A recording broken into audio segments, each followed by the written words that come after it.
fossile brennstoff over. For Norges del betyr det at oljealderen slutt. Vi skulle gått imellom. Nei, dette her kan ikke vi stanse uansett. Your gas and oil production will be restarted. The Russian government has kindly agreed to assist Norway. Mr. Prime Minister. Nå står vi overfor en avgjørelse om vi villige til å offre tusenvis av menneskeliv til ingen nytte. Dere vet at vi sliter, ikke sant? Og det ille. Jeg råder deg til å la det ligge. Hvorfor skulle jeg det? For da skal du få et eksklusivt intervju med meg.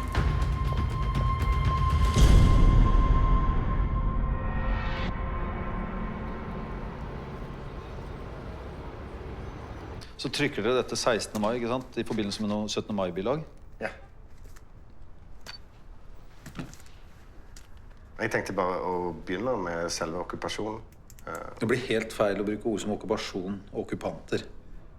Nå har det gått noen uker, og nå kan jeg si med sikkerhet at dette dreier seg kun om energipolitikk. Dette handler om å få olje og gass ned til Europa. Ja, det handler jo ikke bare om det. Dere har jo takket ja til å reforhandle delelinjer.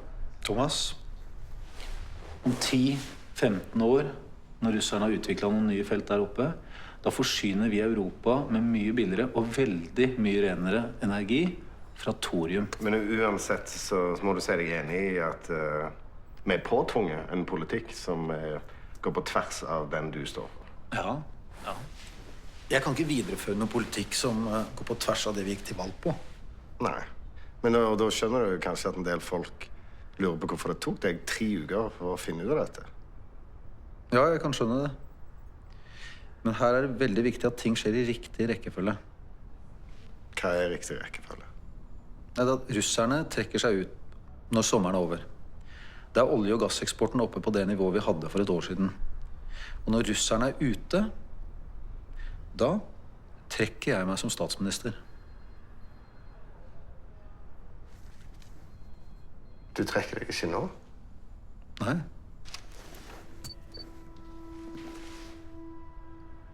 Dette livsverket ditt. Det er jo kongstanken. Endelig så får du folk til å åpne øynene, og så skal du bare legge deg flat for Russland og EU.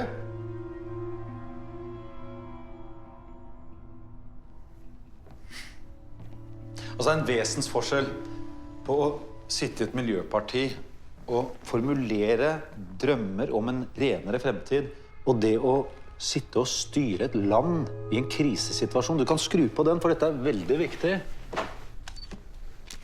Så da innrømmer du at det en okkupasjon? Nei. En okkupasjon, det innebærer jo overtagelse av statsapparatet, at man overtar militæret, at man overtar politimyndighetene, det innebærer at man fratar norske borgere sivile rettigheter. Det er milevis fra den situasjonen vi har her. Og jeg blir sittende som statsminister for at ikke nordmenn skal tvile på hva det som egentlig foregår her. Og hvorfor skal man tro på deg, når du har forlatt alle prinsippene dine? Men du jo en voksen mann, Thomas. Vi jo ikke studenter. Jeg har ansvar for dette landet. Jeg har ansvar for de menneskene som bor i dette landet. Det det som mine prinsipper nå. Nå må du vokse opp. Du burde bli journalist.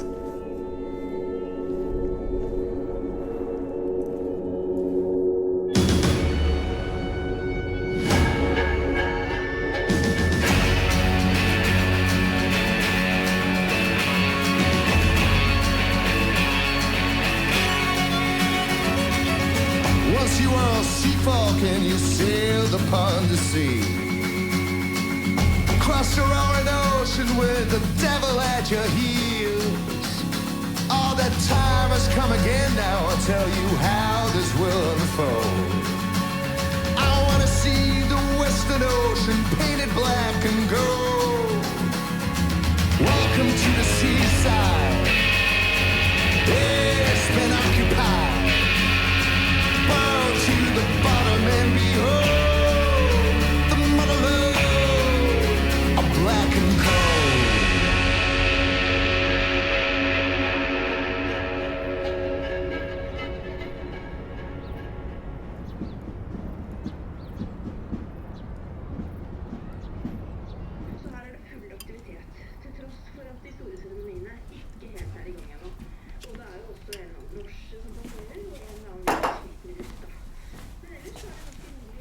mareritt I natt? Hva har du drømt da? At noen har blitt skutt. Kom, skal jeg vise deg noe? Bli med litt til. Ja, det er 17. mai. Kanskje du skal spise en million is? Minst. Ja. Kom.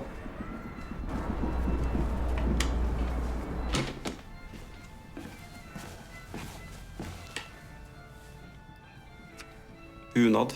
Ja. Jeg tenker at det er riktig I år. Jeg må stikke. Allerede?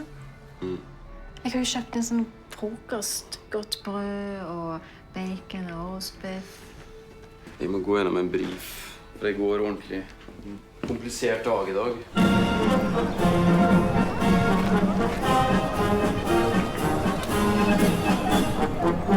Sa du noe hvorfor du ikke trykte det portrettet? One moment, please.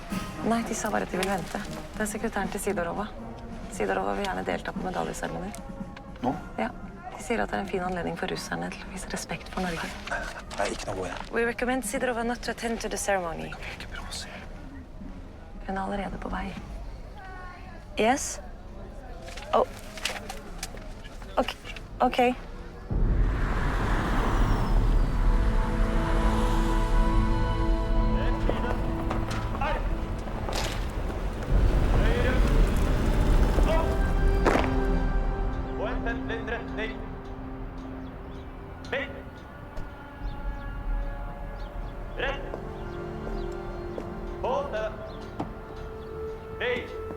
Vet dere hva vi venter på? Statsministeren lurer på hva vi venter på. Jeg vet ikke. Gardesjefen nekter å komme ut. Hvor er han? Der inne. Hva er det som foregår her? Det er jo enighet om denne seremonien. Jeg har aldri sagt meg enig I det her. Nei vel? Dette er klarert med forsvarsledelsen. Ja. Men jeg kan ikke ta imot en medalje for ikke å ha gjort noe. Denne medaljen deles ut for å ha vist mot under farefulle forhold. Ja. Farefulle forhold som bidrar til å forhindre tap av menneskeliv. Det er nettopp derfor du får medaljen. Dette er forsvaret. Vi forsvarer oss. Og det beste forsvaret her, det var å forholde seg avventende.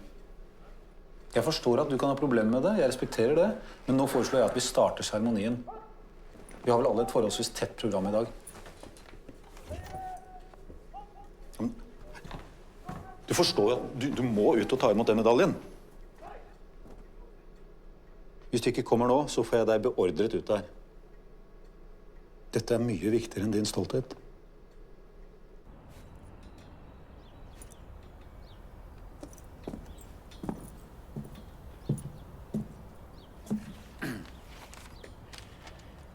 I en vanskelig situasjon for landet viste Hans Majestet Kongens Garde stor klokskap og en mesterlig vurderingsevne som bidro sterkt til å sikre freden. De var med å velge diplomati og samarbeid. Det er derfor en stor ære for meg å overrekke Forsvarets medalje for edel dåd til gardesjef oberstløytnant Harald Wold. Og aksel!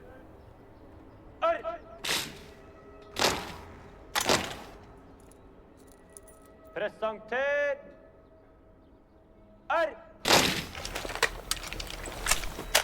Bakfall!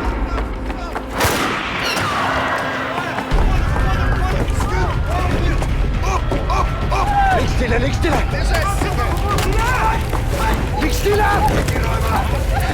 Vekk, trekk unna! Trekk unna!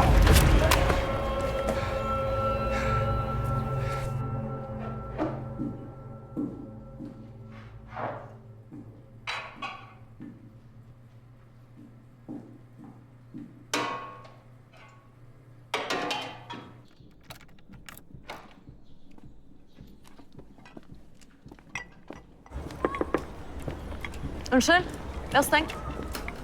Excuse me? I'm sorry, but we're closed. Oh, I need to hire somewhere for this evening. I was already everywhere. Do you have an idea? No, not for tonight, no. We are 7 Russian friends, and we would like to celebrate your Constitution Day. This would be perfect. I see. Do you serve Norwegian food? Oh, I don't serve anything. I don't have a waiter. I don't have a chef. I've shut down. But you still have a restaurant? Yeah, I used to. I can pay as though I had booked the whole restaurant. All of the tables.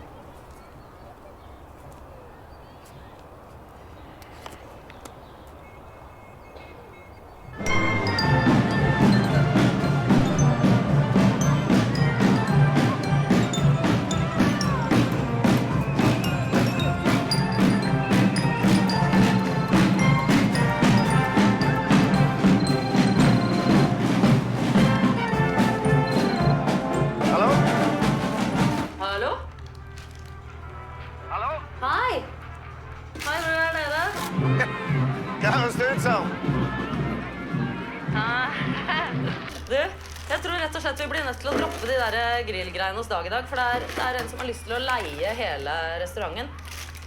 Ja, men det er jo ikke folk. Nei, jeg vet det. Jeg var 10 stykker, så jeg tenkte at jeg får lage mat selv. Går jo det? Altså, hvis dere kommer ned og hjelper meg etter toget. Det går jo ikke I dag, det, Bente. Ja. Vi kan jo ikke avlyse 17. mai for ungene. Det går jo ikke det. Petter skal ha en fest, så han har snakket om Maja har jo ikke mast om alt I ukevis, så gleder seg jo. Thomas, rett og slett, vi eier ikke penger, og jobben min finnes ikke mer. Kom igjen. Jeg vet da faen, jeg vil selge bilen samme det, sant? Thomas, jeg har 400 000 I ubetalte regninger her, og ingen inntekt. Ok. Maja! Maja! Dupvik, du må følge gardisten inn til politiet og avgi en forklaring. Og husk å få med deg våpenet. What is your name? Hans Martin Dupvik. Mr. Yupik, I cannot fully express my gratitude. That was a brave act. It's my job. Your job is to protect your prime minister. Thank you.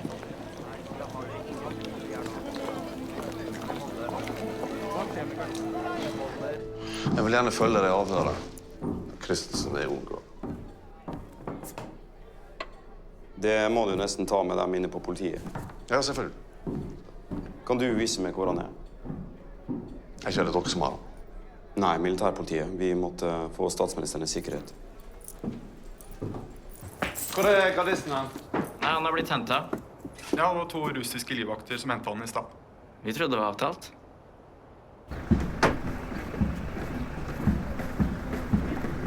Jeg gidder ikke. Nei vel, men du skal. Sånn det bare. Du lovte det jeg skulle få gå på festen til Jola. Og så ble jeg så der til oppvask. Jeg har ikke lyst til å stå I oppvasken, jeg heller, men nå skal jeg det. Vi familie, og da hjelper vi hverandre. Sånn det. Jeg ikke I familie med Bente.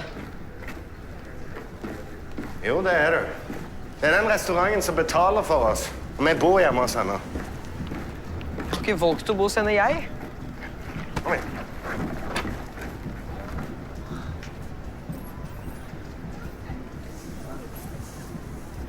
Ok.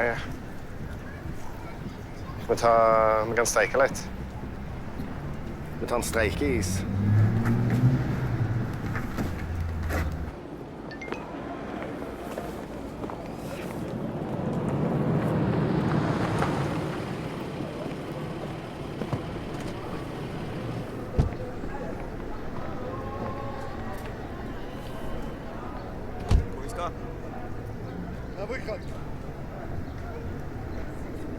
Nei!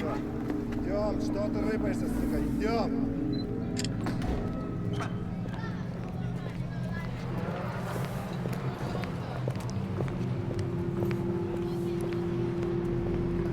Kanskje dere bare gå inn? Bare gå inn litt? Ok? Vi ses. Ja.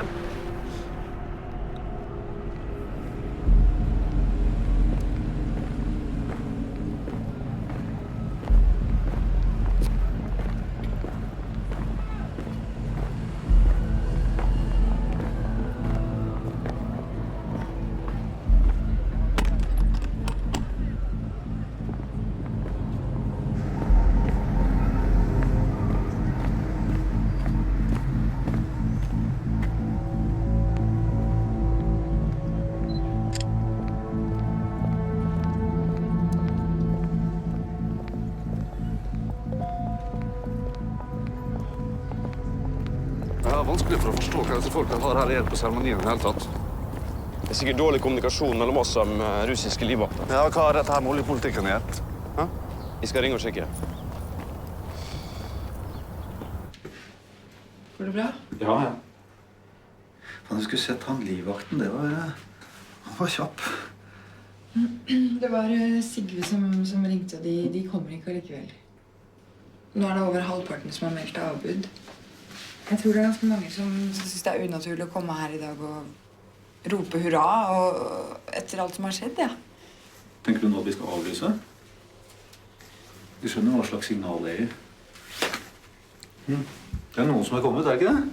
Men kanskje det er greit at vi også sender et signal om at ikke vi synes dette er helt ok, eller? Nei. Tvert imot.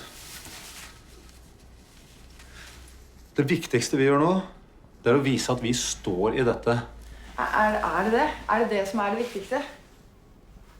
Altså, jeg vet ikke hvor lenge jeg klarer å stå i dette her. Kanskje du klarer å stå i det, men jeg synes dette er helt jævlig. Det er helt jævlig. Men vi skal stå i dette i noen få måneder, og så drar vi. Jeg har lyst til å dra nå. Ja, jeg vil dra nå. Du kan ikke dra nå, for du har ikke lov til å fly. Hun her kommer.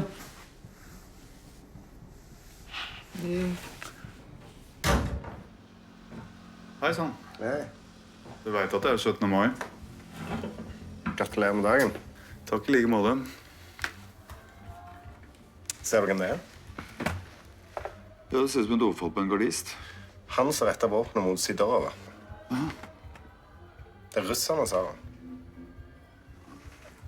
Hvor du tenker deg denne overskriften? Ja. Ser ut som en person i angrep på statsministeren. Så da innrømmer du at det er en okkupasjon? Nei.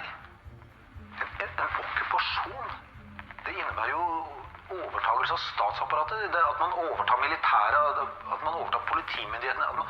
Det innebærer at man fratar norske borgere sivile rettigheter. Det er jo milevis fra den situasjonen vi har her.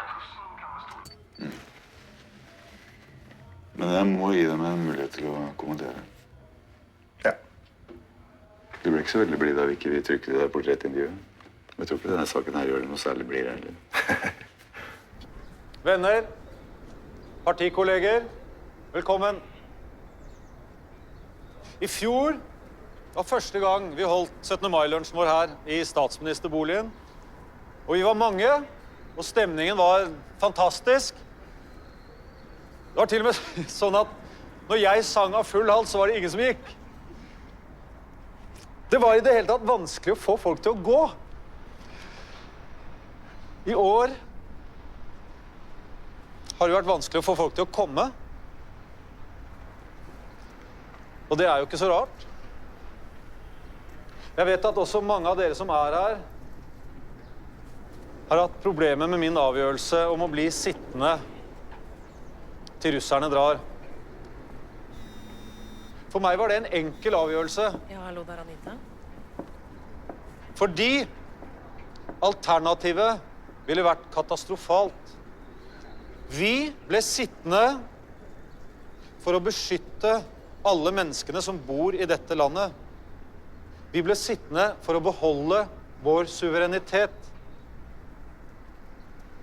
Vi valgte å samarbeide i en folkerettslig ekstrem situasjon. Og ikke ett menneskeliv er gått tapt. Det går det an å være stolt over. Så det er med rak rygg jeg også i år hever glasset og sier skål for nasjonaldagen vår. Først må jeg få tak i statsministeren, og så må han få utforme en kommentar. Ok. Kan jeg få ringe ham direkte? Nei, det tror jeg blir vanskelig. Det er tross alt 17. mai i dag. Ja, hvor lang tid trenger du da? 2 timer. Takk, hei. ST. Arnesen her? Ja, god dag. Dette er Anita Rygg, politisk rådgiver ved SMK. Hei, hei. Hva er status på han gardisten? Status er at russerne nekter å gi slipp på han før han har forklart seg, samtidig som gardisten nekter å snakke med noen andre enn norsk politi, så der står vi. Altså, vi får våre folk inn der nå?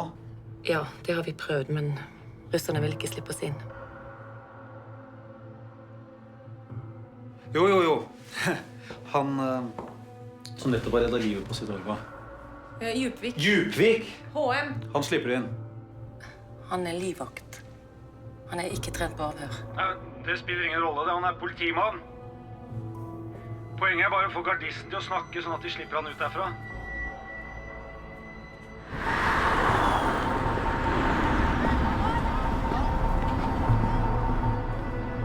Du må regne med at de vil sjekke det for avlyttingsutstyr. Sannsynligvis strippe deg.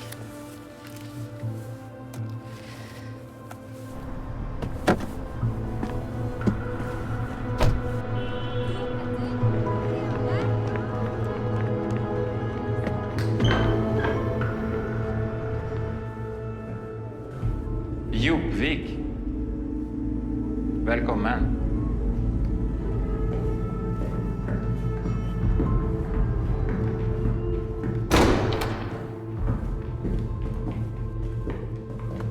Нет, не надо. Мы ему доверяем. Он Шильд. Bli med mig.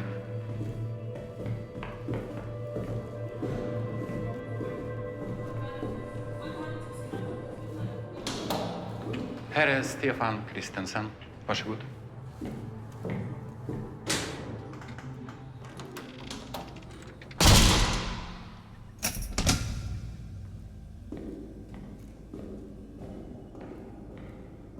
Så går det med deg. Skada.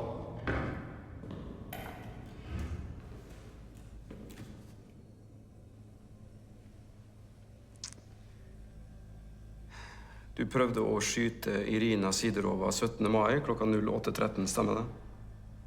Det vet vel du? Ja, men det er fint hvis du svarer selv. Ja, det stemmer. Hvorfor gjør du det? Fordi ingen andre gjør det. Gjør hva da? Stopper russerne. De kan ikke bare ta over landet vårt sånn stille og rolig uten at noen protesterer. Jeg klarte ikke å drepe Sidorova i dag, men hun kommer til å bli drept, det lover jeg. Hvordan skal det skje da?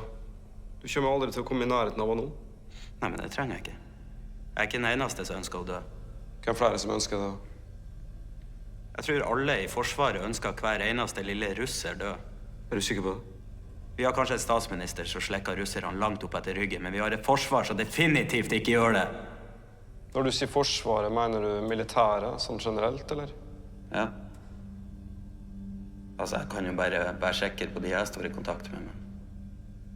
Hvem er det da? Folk i garden? I hele garden er det nok en felles oppfatning, ja. Gjelder høyt oppå, eller? Er det offiserer i garden som har samme holdning som du har? Jeg sa hele garden, gjorde jeg ikke. Hvor høyt opp snakker vi, Kristensen? Nei, altså, hvis det er hele garden, så går det vel helt opp også, da. Gi meg navn, da. Tror du jeg er dum? Hvorfor skulle jeg si det til deg her? Fordi jeg er din eneste sjanse til å slippe ut herfra. Du?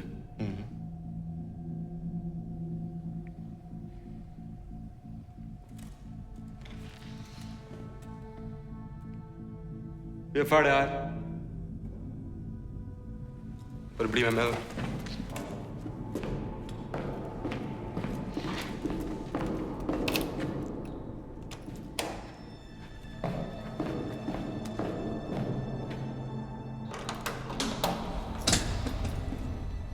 Tack. Bra jobbat. Vi är klart att dra. Dessvärre kan vi inte släppa honom ännu.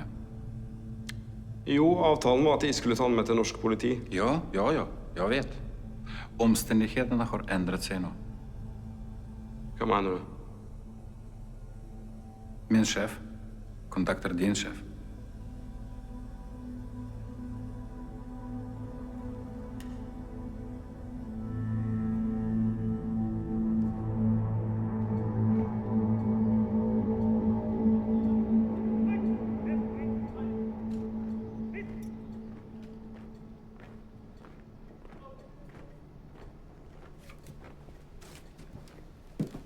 I'm not leaving this premise. Скажи ему, чтобы он еще подумал. We hope you're willing to reconsider this. We need information on Christensen. And you're his I will commander-in-chief. inform the Ministry of Defense on this matter, not you.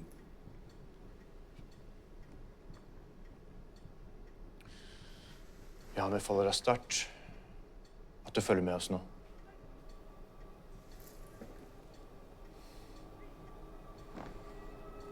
I just need to leave a message to my secretary first. I'll be right back.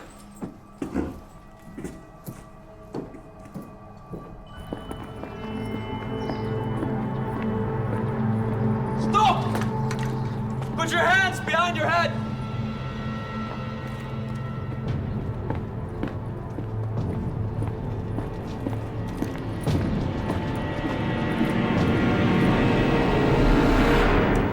Sekretæren hans ber om enda en time.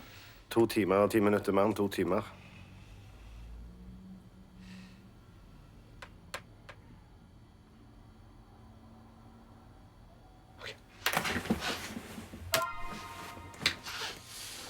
Da er det faen meg 17. mai.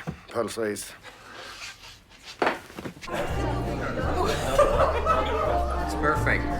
You like it? I'm glad. Thank you.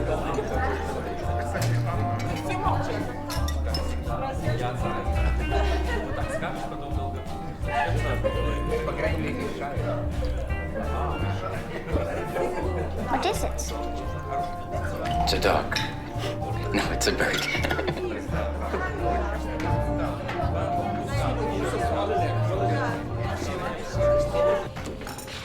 Sorry. Vi var nødt til å gjøre noe jobb her. Ja, har det gått bra, da? Det har gått veldig bra, faktisk. De elsker maten min. Så bra. Så, hva kan jeg gjøre? Du kan ta oppvasken. Oppvasken?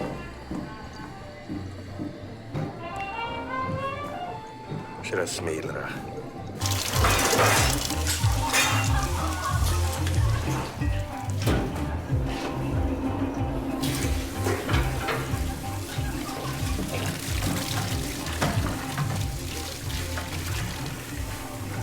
En av de andre har allerede reservert 5 år til neste uke. Og kanskje begynner å tenke på hanken litt, folk. Hei.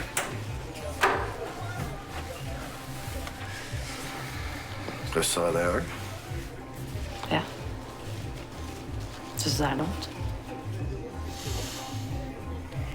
Hva som helst så lenge jeg slipper å stå i oppvasken der. Sett deg. Slapp av. Skal jeg ta og servere litt? Slapp av.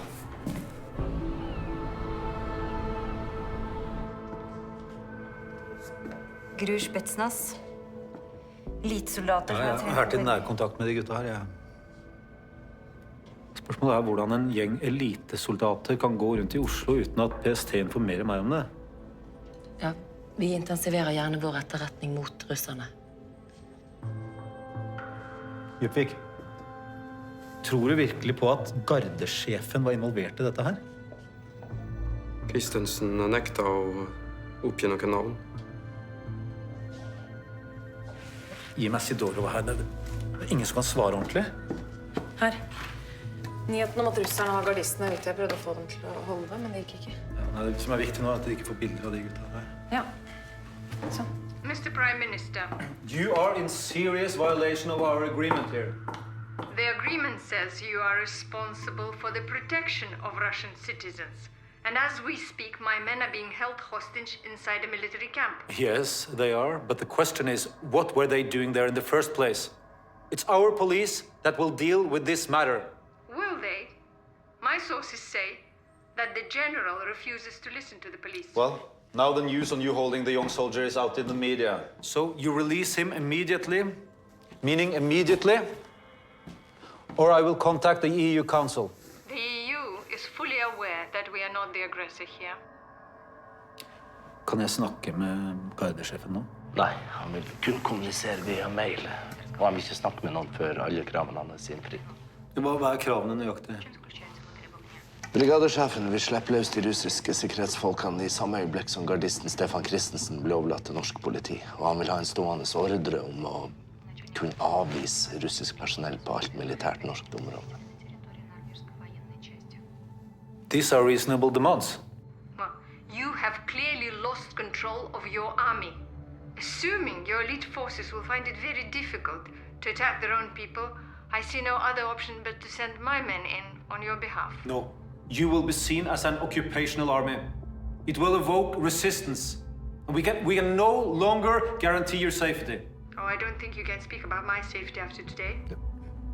Today was a single event by a young soldier, one man alone. Not according to him. I believe he's lying. Jeg tror at Christensen lyver. I will prove it for you, if you will allow me to talk to him again.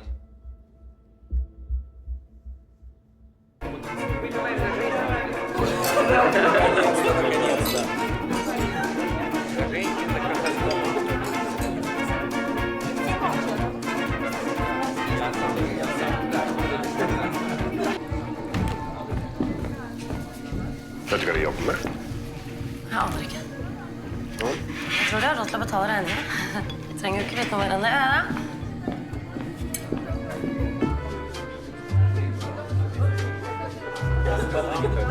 Excuse me? Feel free to have a smoke in here. Don't worry. It's I a need private some fresh party, air. it's okay. No problem. Okay. Don't worry.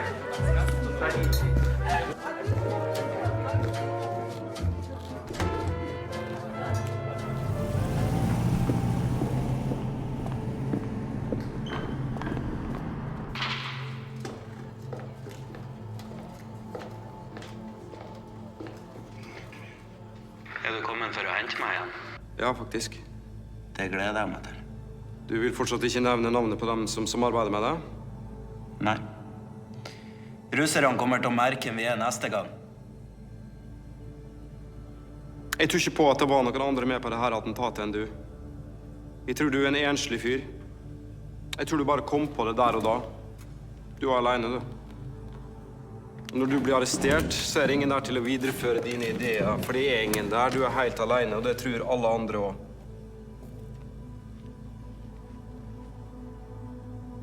Dere kan tro akkurat hva dere vil. Ok, men la oss leke litt da. La oss si at militæret var med. Du hadde med deg folk, og at dette var et planlagt attentat. Hvor lang tid tok det å planlegge?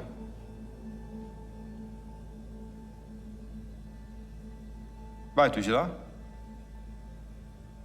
Det var kanskje ikke din idé, det var kanskje bare en ordre du fikk. Det tok ei uke.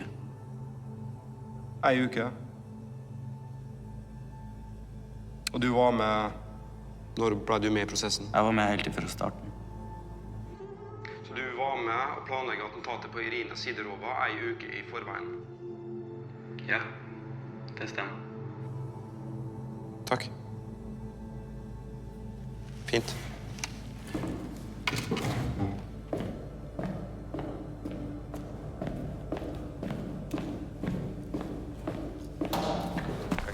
Дедушка был трезвый, тогда бабушка была наоборот. Я буду совсем по-другому.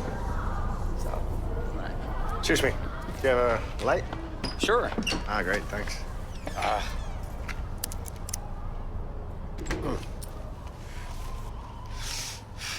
It's a pity you have to go outside for a cigarette in Norway, huh? We have the same in Russia. I never smoke inside. Really? Yeah. No shit. Wow. Guess I have to redefine my idea of Russia. Oh, what kind of idea? No, I just thought you sit in that building over there, feet up, relaxing, having a cigarette, inside. Great picture, man. Yeah. You work there? Yeah. Because I've been, you know, at the door looking for a sign. I'm just interested in what's going on in there. You know?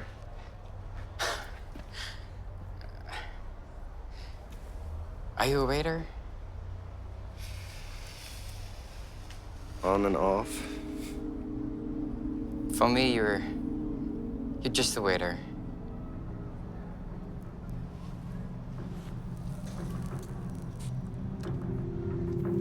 Sidorov väntar på dig.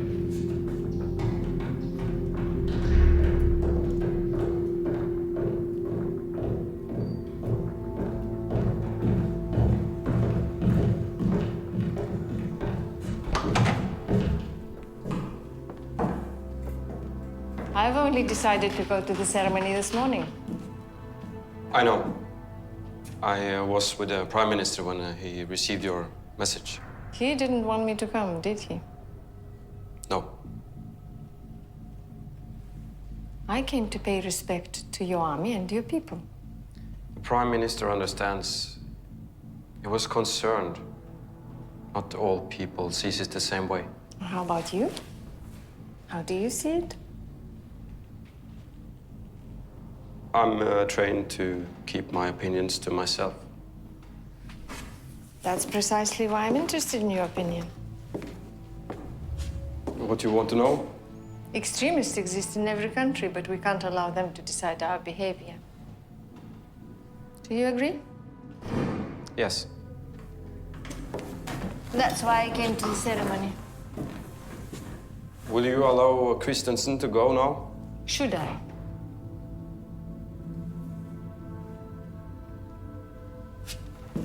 Christensen just wants to create a conflict. I don't want to make him too important. Thank you, Yupik. I just hope the Prime Minister appreciates your opinion as much as I do.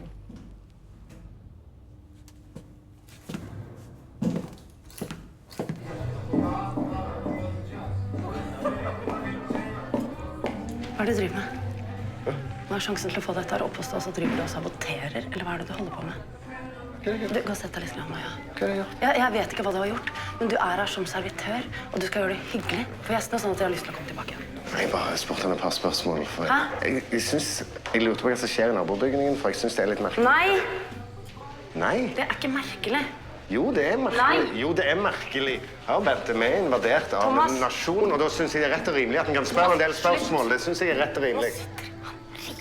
Han der ute og lurer på om han og hans gjester kan føle seg trygge her. Skjønner du? Hæ? Slapp av. Nei! Slapp av. Jeg kan gå og snakke med ham hvis det Du er skal ikke snakke med noen, Thomas. Det gjør jeg her. Vi ordner jo det. Thomas! Bare gå. Jeg vil ikke ha deg her. Jeg mener det. Bare gå.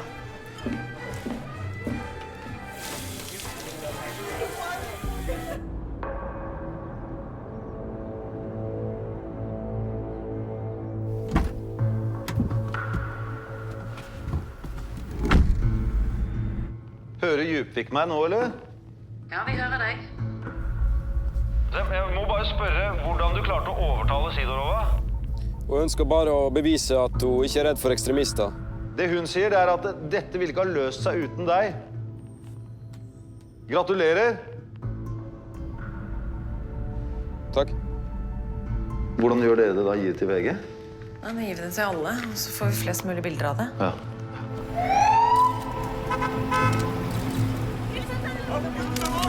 Kan vi få en kommentar?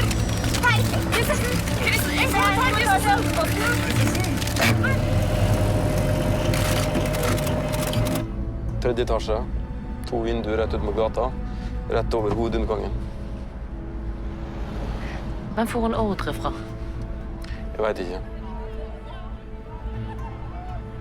Hvem snakket hun med før hun tok beslutningen? Hun tok beslutningen selv. Hun ringte ingen meldinger før hun slapp fri Christensen.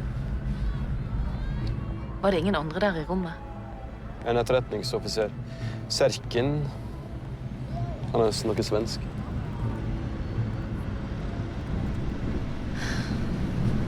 Bra.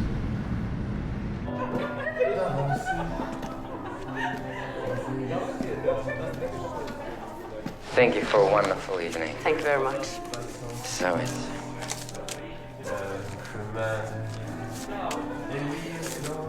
Seems like they're having fun still. That's right. I'm sure it's okay. Thank you.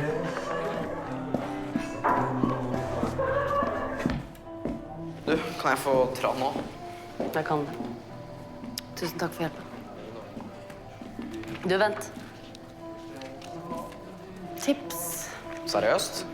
Tusen takk. Forresten, hvor lenge kan jeg være ute? Du kan få være ute så lenge du vil. Bare du kommer hjem før faren din våkner. Ok, ha det. Alle skal føle seg trygge på norsk jord. Derfor tror jeg de fleste av oss har forståelse for at man reagerer sterkt på det som tilsynelatende et attentatforsøk. Men Norges lover skal og må håndheves av norsk politi. Og det har den russiske energiadministrasjonen nå vist at de forstår, og det er vi veldig glad for. Og så vil jeg benytte anledningen til å berømme de norske medier som ikke har brukt episoden i dag på vår nasjonaldag til å tegne noen slags fiendebilde. Det er helt unødvendig.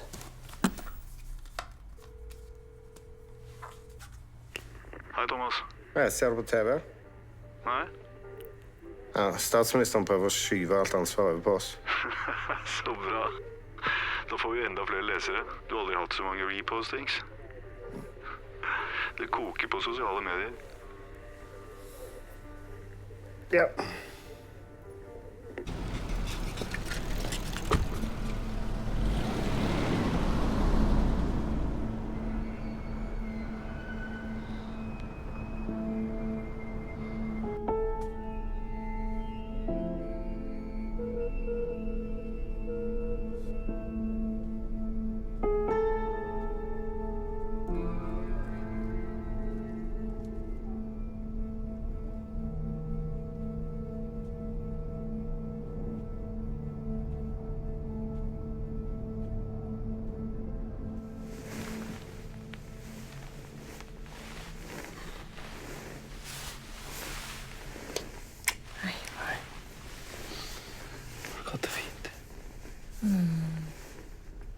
Jeg har spist 100 pølser og 1 million is.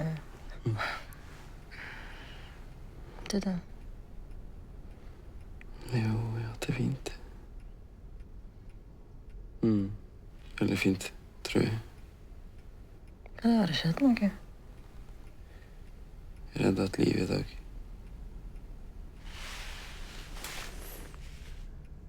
Var det du som reddet russeren? Nei. Så hun er i live på grunn av deg? It's for you. Just you. I would very much like to come and eat here again. You're most welcome. See you soon, then. Have a good night.